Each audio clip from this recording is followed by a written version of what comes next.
Welcome to the podcast. I'm Angela Bobier, and this is Life in the Talbot Settlement, brought to you by Tyrconnell Heritage Society, operators of Backus-Page House Museum. In this series, we will do our best to give you a full appreciation of the history of Western Elgin County in southwestern Ontario, from First Nations to the early settlers to the 1950s. Sit back, relax, and enjoy.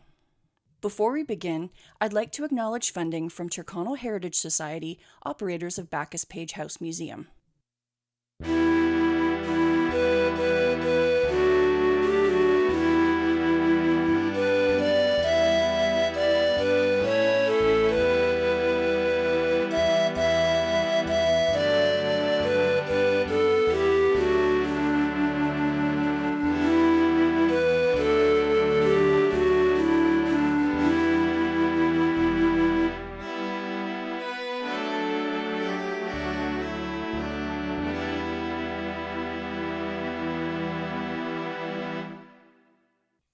Honeybees are very important insects here in North America. Today, we're going to learn about the process of making honey, the settlers' utilization of honeybee crops, the development of keeping bees, and the great influence the insects had on life in Upper Canada. Before we begin, I would like to acknowledge funding from the Department of Canadian Heritage and Tyrconnell Heritage Society, operators of Backus-Page House Museum. First, I would like to say that the information we cover in this episode is so small, like a bee, in comparison to the life of honeybees and their importance. Honeybees are very interesting creatures and are unfortunately in danger. We encourage you to learn more about these amazing insects and seek out additional information. One of the oldest agricultural pursuits known to man is beekeeping. Finding a bee tree required time and effort, but it was worth it to so many early settlers. Honey was one of the few sweeteners available during the early to mid-1800s. White sugar was expensive and had to be purchased in a town, and maple syrup required months of waiting and a lot more effort than finding a tree with bees. Bees are the only insect in the world that produce food that humans can eat. Along with the tasty honey, bees also produce wax, and this seldom went to waste. Settlers had to be very resourceful and utilized everything they could.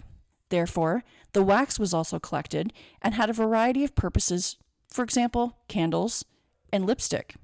Beeswax was also great for waterproofing. The wax was often coated on barrels and shoes to repel water. In the 1800s, the early settlers relied on finding wild bees to gather honey. Bee hunters typically chose a day in early spring when there were few flowers in bloom, which would only serve to distract the bees, and when the bees were still hungry from a long winter confined in their hive. Honeybees rarely fly more than 1 or 2 miles away from their hives in search of pollen and nectar, so honey hunters didn't have to follow a bee for very long. When bees were finished foraging, they make a beeline, pun intended, or the straightest flight path possible, back to their hive. Honey hunters would try as best as they could to follow the bees back to the hive, which were typically located in a tree, either a hollow space somewhere along the trunk or in one of the larger branches. Honey hunters would then carefully note its location or discreetly mark it and leave it alone until the fall, when the bees would have filled it up with honey. Swarms of bees often choose hollow cavities as nesting sites. The perfect nesting site includes few and small entrances, shelter from the environment like wind, predators, sun, or rain, and preferably a dry location with southern exposure. Inside the cavity, honeybees build their comb entirely out of beeswax secreted from the 4 sets of glands located in a worker bee's abdomen. This wax is mixed with saliva and kneaded into the consistency at which it can best be molded. The comb is formed and shaped by the workers into hexagonal cells set back to back. Bees are insects, and like all insects, they are invertebrates and have 6 legs and 3 body parts. They have a head, thorax, and an abdomen. While most people identify bees by their yellow and black abdomens, bees actually come in many colors.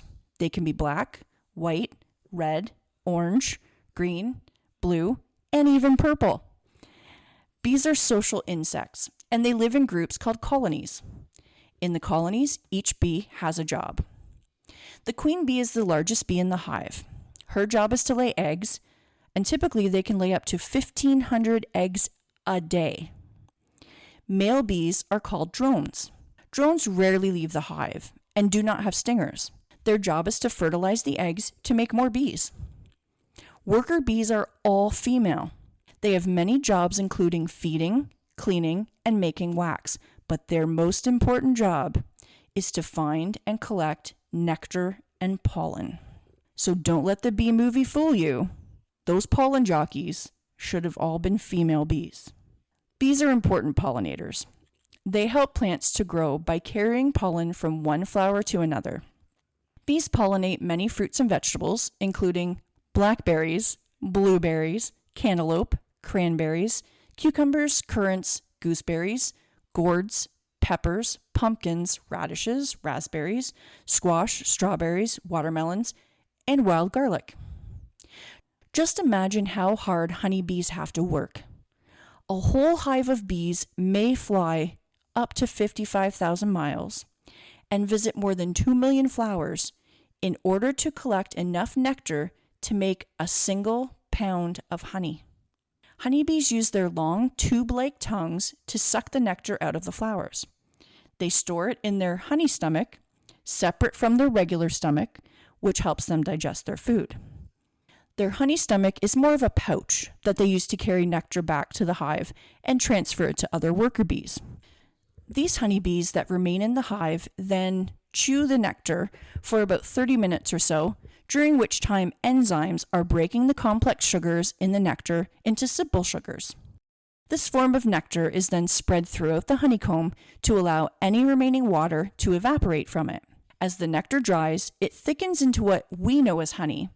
It not only becomes more digestible to the bees, but it is also protected from any bacteria. To help speed the drying process, the worker bees fan their wings. Once the water remaining is at about 18% and the honey is gooey enough, the bees cap the cell off with a bit of wax. The honey is stored until it is eaten by the bees or is harvested by a beekeeper. Honey is primarily composed of fructose, glucose, and water. It also contains other sugars as well as trace enzymes, minerals, vitamins, and amino acids. Honey in its natural form is one of the safest, most shelf-stable food products you can eat. There is no requirement in Canada for honey to be pasteurized. In fact, many consumers seek raw, unpasteurized honey as it contains natural yeasts, enzymes, and traces of pollen from local flowers and trees, which are considered health and flavor benefits. Because of its low moisture content and high acidity, bacteria and other harmful organisms cannot live or reproduce in honey. So pasteurizing honey, unlike, for example, dairy products, is not about food safety. Some honey is pasteurized in order to slow down the natural process of granulation, in order to allow it to remain in a liquid or pourable form longer, which is particularly useful if it is dispensed from squeeze bottles or poured for easy measurement when cooking and baking. Pasteurization may delay the granulation of honey, but it does not stave it off forever. Granulated honey, which maintains the flavor and nutritional profile of its earlier liquid form, can easily be returned to a liquid state with gentle heating. It was rather hard collecting honey without damaging or destroying the bee's hive. To prevent this, boxes were created so that bees could build their colony without it getting damaged. Once the honey is ready, it is carefully cut with a knife. In the old days, most settler beekeepers did not have the luxury of neck clothing for protection. Instead, they relied on being extremely careful and hoped they wouldn't get stung. However, honeybees are not aggressive by nature. They only use their stinger when they feel threatened. A technique known as drumming was used to extract the bees from the hive. An empty box would be placed on top of the hive while the beekeeper hit it with sticks to get the attention of the bees, who would then exit the hive. This process left fewer bees to contend with during harvesting. Another process used was smoking. Keepers would use smoke to distract the bees and calm them down in order to check the hives, and this practice is still used today. After collection, the honey needed to be stored in a way that would keep it fresh for a long period of time. Many people stored their honey in jars, which would then be placed in a cool, dry spot, like your root cellar, so it could be preserved and accessible for future use. So how did bees get to Upper Canada? Before the 1630s, domestic honeybees were unknown to North America. However, sugar supply was low, and the settlers at the time knew how important honeybees were in pollinating many crops, due to honeybees having been domesticated in Europe for thousands of years prior. So bees were exported in skeps, which are woven straw hives, from Europe to established apiaries here. Honeybees were one of the many invasive species at the time, along with dandelions, brought here by the settlers. Over time, the bees ventured across the continent and took to the wild, establishing their own hives. They were then re-domesticated as more land became settled. Though the honeybee's introduction into North America was invasive at the time, they greatly established healthy ecosystems and became an important resource. The bees were so important for the settlers to have a successful life and prosperous farm. Settlers began associating life in North America with the honeybees, even through literature. Many works of poetry and novels written in the mid-1800s across North America were filled with the mention of bees. Even language began to be associated with the insects. When the community would get together to cut down lumber, it was called a logging bee. When women worked on quilts together, it was called a quilting bee. Honeybees live in complex societies and are very social creatures. They live and work together in large groups. Just like honeybees, the settlers came together to ensure a thriving community, and every community-wide task became attached with bee on the end. On our site at Backus-Page House Museum, we have a rather interesting outbuilding known as a honey house. Our honey house was originally built around 1830 on the William Pierce farm in Wallacestown by a traveling carpenter. After the death of Stuart Pierce, William Pierce's grandson, the honey house was willed and moved to the Elgin County Pioneer Museum in St. Thomas, where it stayed for 10 years from 1968 to 78. In April of 1978, vandals burned the honey house to the ground. But students at the Parkside Collegiate Institute built an exact replica using old weathered boards, and in June of 1984, a bee social was held to welcome the honey house back to the Elgin County Museum.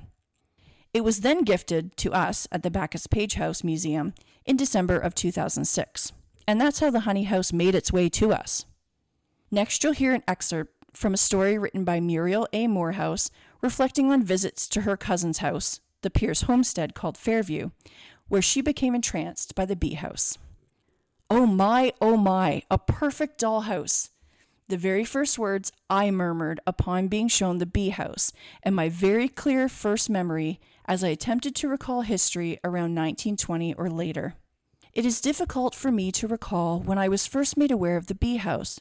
It was always there, same spot, same tall straight fir tree standing on guard at its side. If your back was to the house, you always faced the bee house. The first ancestors, William and Anne, had built this lovely dwelling for the bees only. I had an Uncle Jim Dobbin of Shetland who seemed to enjoy working with bees. He had hives stacked 2 or 3 high, and also he had a honey house where he extracted the honey from the wax combs. As a result, I had learned early about bees, a wondrous creature, but a mind of their own. When I was shown the bee house, in spite of its size and so different from a hive, I always knew it reminded me of danger, but no one said you could not stand and admire it or watch all the action. Still, in its natural wood, no stain, wide boards, fitting together so precisely, no wide cracks or splintered pieces, a perfect structure on the outside. Size approximately 10 feet by 12 feet. A heavy cedar shingle roof looking like soft moss, and a very simple but delicate lattice trim going up both sides of the roof, ending or meeting in a turned pole. A hole appears on the front wall at the very peak. A perfect dollhouse. No, beware, a bee house. I never knew what the backside was like. Was it a door or doors for entrance? And never once did I have a peek into the interior. There were dear little half moons carved out of wood, placed way up on the front of the building at intervals with a small opening. The idea. The bee was supposed to land on these half moons, stagger up to the opening, and enter the bee house. Of course, it worked and had been working for over 150 years.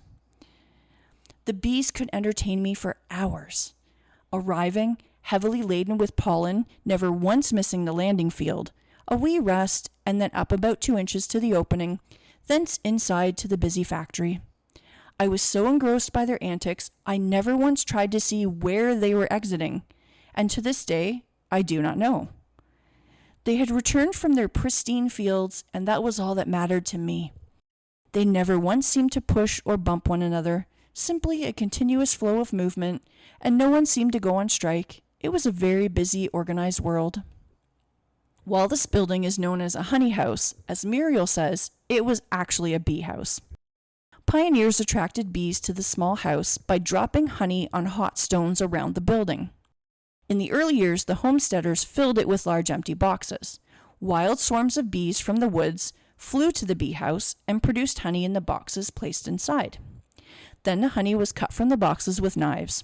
Years later, larger buildings were built that could hold as many as 130 hives. This was also where the honey was extracted. At that time, the honey house was used as a tool shed. It was understood that the 138-year-old honey house was only one of 2 left in Ontario in 1968. Today, I know of only ours and one other in Dunwich Township. I'm sure there's some elsewhere, and if you know of another honey or bee house, please send us an email. Over 200 years since their introduction to North America, honeybees spread across the continent, helping to define the New World and marking the transition from hunting to settled agriculture. Though their introduction was invasive at the time, they greatly established healthy ecosystems and formed an important symbiotic relationship with humans.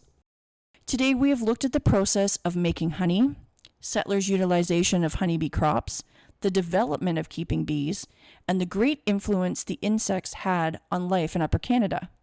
Thank you for listening. We hope you enjoyed today's episode.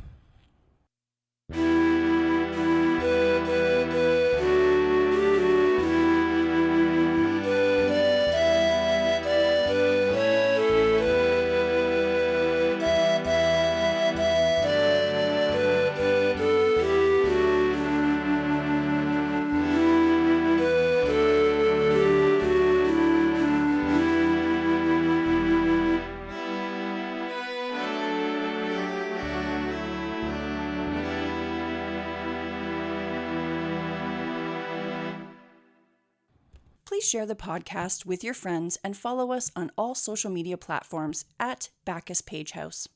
The Backus-Page House Museum and Tyrconnell Heritage Society acknowledges the land we are on today as the traditional territory of First Nations people. As settlers at a settler-focused museum, we value both the significant historical and contemporary contributions of all Original peoples and ask how we can be supportive in Indigenous cultural renewal. Life in the Talbot Settlement is a production of Tyrconnell Heritage Society, operators of Backus-Page House Museum. Your host has been Angela Bobier, music provided by Jack Witmer, and thanks to our producer, Katlyn Reintsma. To make a charitable donation, become a Tyrconnell Heritage Society member, and to contact the Backus-Page House Museum, please visit our website, www.backuspagehouse.ca. Thank you again for listening.